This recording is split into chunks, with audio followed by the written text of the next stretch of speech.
Praveen Gandhi sir, நீங்கள் எப்படி பார்க்குறீங்க? இன்று அரசு வந்து வணக்கம் சார், இன்று அரசு வந்து மன்னிக்கணும் பெரும்பான்மை நிரூபிச்சிருக்கிறாங்க. எப்படி இருக்க போகிறது? இந்த அரசுக்கான சவால்கள் என்னவா இருக்குன்னு நீங்கள் கருதுறீங்க? சரித்திர சாதனை செய்திருக்கும் சந்திரசேகர் ஜோசப் விஜய் அவர்களுக்கு இளைய சமுதாயத்தின் மூலமாக வாழ்த்துக்கள், வணக்கங்கள். அதாவது இளைய சமுதாயம் தான் இனி எந்திரிக்க போது, பல சாதனைகளை இந்தியா பூரா பண்ண போதுன்னு எல்லாரும் நம்பிக்கிட்டு இருக்கிறத முதல் முறையாக அரசியலில் விதைத்திருக்கிறார் திரு விஜய் அவர்கள், இளைஞர்களின் துணையோடு. ஓகே, சோ அத வந்து நம்ம ஹேட்ஸ் ஆஃப் பண்ணியே ஆகணும்.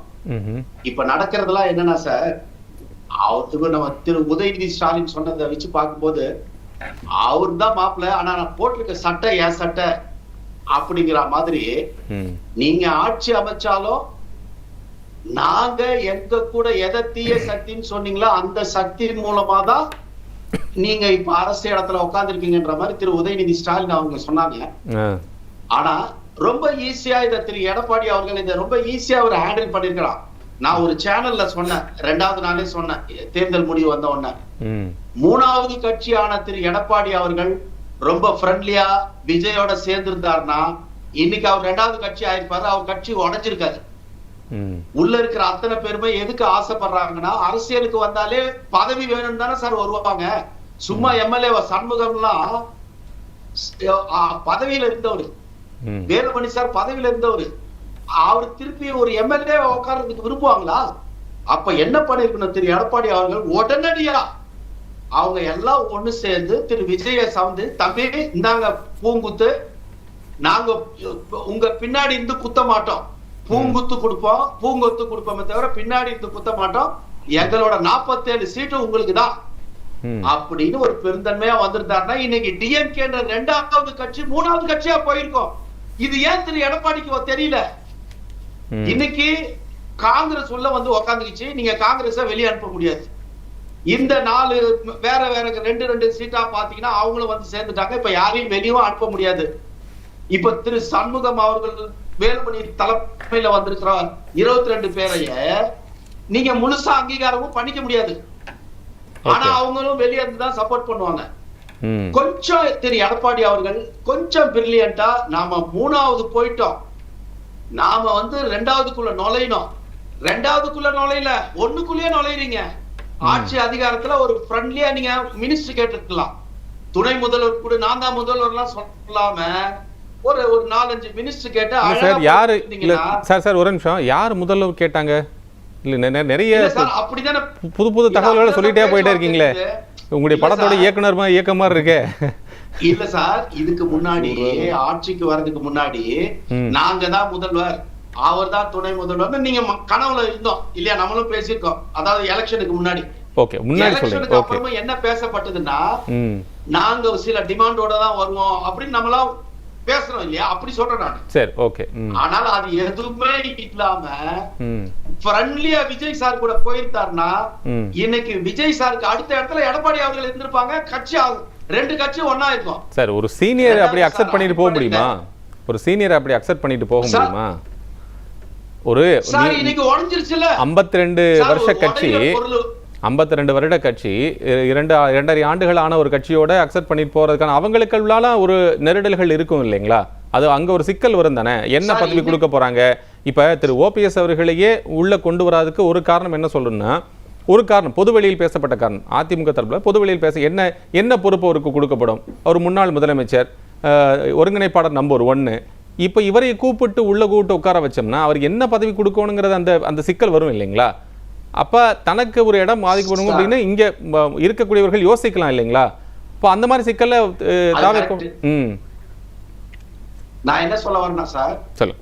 ஏடிஎம்கேவோட சீனியர் கட்சி எதுனா காங்கிரஸ், அடுத்த நாளே அவங்க ரெடி ஆனாங்கல்ல, அந்த ஷார்ப்னஸ் ஏன் உங்களுக்கு இல்ல? உங்களோட சீனியர் தானே காங்கிரஸ் சார். காங்கிரஸோட பிரசன்ஸும் ஏடிஎம்கேவோட பிரசன்ஸும் ஒண்ணா பிரவீன் காந்தி சார்? காங்கிரஸோட சார் இன்னைக்கு உங்க சீட் இப்ப ஏடிஎம்கே சீட் எவ்வளவு சார்? 22க்கு வந்து நிக்குது சார், 2ஆ பிரிஞ்சு நிக்கிறீங்க. அது பெட்டரா 45 பேர் ஒன்னா இருந்து ஆளுங்கட்சியோட ஃப்ரெண்ட்லியா போறது புத்திசாலித்தனமா? எது சார் புத்திசாலித்தனம்? ஓகே, அரசியல் என்பதே புத்திசாலித்தனம் சார். நான் இவ்வளவு நாள் இருந்தேன், நான் இதெல்லாம் சாதிச்சிருக்கேன், அதெல்லாம் வேலைக்கே ஆகாது. முதல்ல உங்க கூட இருக்கவங்களை நீங்க சந்தோஷமா வச்சுக்கணும். லீமா ரோஸ்னு ஒரு மேடம் உள்ள போயிருக்காங்க. அவங்க மாப்பிள்ள வந்து எதிர்கட்சியில வந்து இதுவா இருக்காரு, ஆளுங்கட்சியில அமைச்சர். அவர் ஒரு போஸ்ட்ல இருக்க போறாரு, மினிஸ்டர் ஆக போறாரு, மினிஸ்டர் ஆயிட்டாரு. அதான் மினிஸ்டர் ஆயிட்டாரு. அப்போ ஆப்போசிட்ல இருக்கிற மாமியார் வந்து சும்மா இருப்பாங்களா? நான் எதுக்கு அந்த ஏடிஎம்கேல அவங்க செலக்ட் பண்ணி உள்ள போறாங்க சார்? மாமியார் மருமனுக்குள்ள சண்டை இழுத்து விட்டுருவீங்களாட்டு இருக்கு சார். அதானே சார் சீனு. சார் சீன் என்ன சார்? அதானே அதுக்காக படைக்கப்பட்டதுல நீங்க புத்திசாலித்தனமா ஒண்ணு இல்ல சார். இப்போ ஒண்ணுமே இல்ல சார். திரு எடப்பாடி அவர்கள் 2வது நாளே ஒரு அழகா எல்லாரையும் கூப்பிட்டு வச்சு இது கள நிலவரம், உடனே போய் சேர்ந்துடுறோம், நம்ம கட்சியை இப்போ காப்பாத்துறோம் அப்படின்னு போயிருந்தாருன்னா இவ்வளவு பெரிய இன்னைக்கு உடைச்சிருச்சு இல்ல சார். எலெக்ஷன் ரிசல்ட் இன்னும் ஒரு வாரம் கூட, மேக்ஸிமம் 10 days கூட ஆகல, அதுக்குள்ள 55 வருஷம் ஆளுமை நிறைந்த கட்சி வந்து உடைஞ்சிருச்சு. அதுக்கு அப்ப குற்றவாளி யாரு? உடைச்ச தலைமையில இருக்கவர் தானே குற்றவாளியா சொல்லப்படுவாரு. நான் அதுக்காக சொல்றேன் சார், எப்பவுமே சார் சட்டசபையில் கெட்டியாக யார் இருப்பாரோ அவர் தான் சார் அரசியல்ல இருப்பாரு. ஓகே. இன்னைக்கு நீங்க திரு ஸ்டாலின் அவர்கள் உள்ள இல்ல, 72 பேர் உள்ள இருக்காங்க. ஆனா அவர் இல்லங்கிறது அவருக்கு எவ்வளவு, அந்த கட்சிக்கு எவ்வளவு பேர் பலகீனம். கலைஞர் 23 பேர் தான் ஜெயிப்பாங்க, ஆனா கலைஞர் இருப்பாரு. அதுதான் கட்சி, அதுதான் தலைவன், அதுதான் தில்லு. அது மாதிரி சட்டசபைக்குள்ள நீங்க போனீங்கன்னா கெத்தா இருந்தீங்கன்னா தான் உங்களை மக்கள் கவனிப்பார்கள், உங்கள் கட்சி தொடர்ந்து சர்வே பண்ணும். ஓகே. ஆனா இப்ப நீங்க நான் தான் இருப்பேன், என் கூட தான் நீங்க இருப்பீங்கன்னு சொன்னீங்கன்னா உங்களையே தள்ளி போட்டு போற நிலைமைக்கு இவங்க வந்துட்டாங்க இல்லையா? இதுல கொஞ்சம் உஷாரா திரு எடப்பாடி அவர்கள் இருந்திருக்கணுங்கிறது நான் 2வது நாளே ஒரு சேனல்ல சொன்னேன். அது அவரு நம்ம அவங்களுக்கே தெரியும், எனக்கே தெரியும், அவங்களுக்கு தெரிஞ்சிருக்காதா சார்? பெரியவங்க அவங்க அரசியல்ல இருக்காங்க, அவங்களுக்கு தெரியாதா? அப்ப இப்ப என்ன நடக்குன்னா சார், இதுக்கு முன்னாடி பேசினவங்க சொன்னது இனி திரு விஜயின் வேட்டை எங்க இருக்குன்னா அந்த 22 இன்னும் கொஞ்சம் இருக்கு பாருங்க, அவர்களையும் வர வைப்பதுதான் இருக்கும்.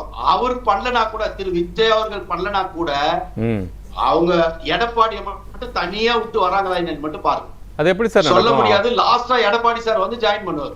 சார் நம்ம படத்தினுடைய சீனு கிளைமேக்ஸ் இதெல்லாம் ஓகே தான், ஆனா நமக்கு வந்து அரசியல்ல வந்து ட்விஸ்ட் அண்ட் டர்ன்ஸ் வந்து எப்பவுமே எதிர்பார்க்கக்கூடியதானே. கிளைமேக்ஸ் நம்ம நீங்க படத்தினுடைய கிளைமேக்ஸ் மாதிரி நம்ம எதிர்பார்க்கலாம், ஆனா அது வந்து ட்விஸ்ட் அண்ட் டர்ன்ஸ் இந்த பக்கம் ஒருவேளை இந்த பக்கம் வந்தாங்கன்னா அந்த 25 பேர் இல்லைங்க சார், அந்த 25 பேரும் இந்த பக்கம் வந்துட்டாங்கன்னா ஏற்கனவே 10 பேர் அங்க போயிட்டாங்க. இப்ப எல்லா இடத்துலயும் சிக்கல் சார், எல்லாருக்குமே சிக்கல். இதுல ஒரே ஒருத்தர் யார் தெரியுமா? யூகத்தில் முன்னணியில் இருப்பது விஜய் தான். அது அவர் பண்றாரா இல்ல அதுவா நடக்குதான்னு தெரியல. ஆனா அவருக்கு தான் எல்லாமே ஃபேவரா இருக்கு. இப்போ ஆல்ரெடி 10 பேர் ஆதரவு கொடுத்துறாங்க சார். இந்த 10 பேர் இப்ப டிஎம்கே சேர்க்க முடியுமா? முடியாது. ஏன் முடியாது? அவங்க சார் அவங்க சார் இன்னைக்கு நீங்க முன்னாடி குறிப்பிட்டீங்க திரு உதயநிதி அவர்கள் எதிர்க்கட்சி தலைவர், அவர் என்ன சொன்னார்னா, நீங்க தான் சொன்னீங்க மாப்பிள்ளை அவர் தான் போட்டிருக்க சட்டை என்னது அப்படின்னு சொன்னாருன்னு சொல்லி போட்டு நீங்க தான் சொன்னீங்க இல்லைங்களா? அது மாதிரி அவர் வந்து சார் இல்லைங்க சார், அவர் வந்து என்ன சொல்லியிருக்காரு, எங்க கூட்டணியில நாங்க ஒதுக்கின தொகுதிகளில் நின்று கூட்டணி எங்க கூட்டணி நின்று ஜெயிச்சவங்களை தான் நீங்க வாங்கி வச்சிருக்கீங்க அப்படிங்கிறாரு. அப்போ நீங்க தூய சக்தி தீய சக்தி, இப்போ ஒரு மாய சக்தி வேலை செய்யுது. அதுதான் விஜயோட அதிர்ஷ்டம். ஒரு மாய சக்தி வேலை செய்தார். அது என்னன்னா, அவருக்கு இவங்க 10 பேர் வந்து இவருக்கு 107ல இருந்தாரு, 120 வரைக்கும் வந்துட்டாங்க இல்லையா? இப்போ இவங்க வந்துட்டாங்க. அப்போ ஸ்ட்ராங்கா நின்ட்டார். இப்போ ஒருவேளை திரு எடப்பாடியும் திரு மு.க. ஸ்டாலின் அவர்களும் டிஎம்கேவும் சேருதுன்னா கூட்டா பாத்தீங்கன்னா எவ்வளவு ஒருத்தர் 100 வராது. சரி, நாங்க திருப்பி அந்த 10 பேர் திருப்பி இங்க வந்துட்டோம்னு சொல்லி நீங்க பண்ணீங்கன்னா மக்கள் உங்களை ரொம்ப தப்பா பார்ப்பாங்க சார். இப்பவே மக்கள் என்ன நினைக்கிறாங்கன்னா, நீங்க போயிடக்கூடாதுன்னு ஒரு குரூப் சொல்லுது.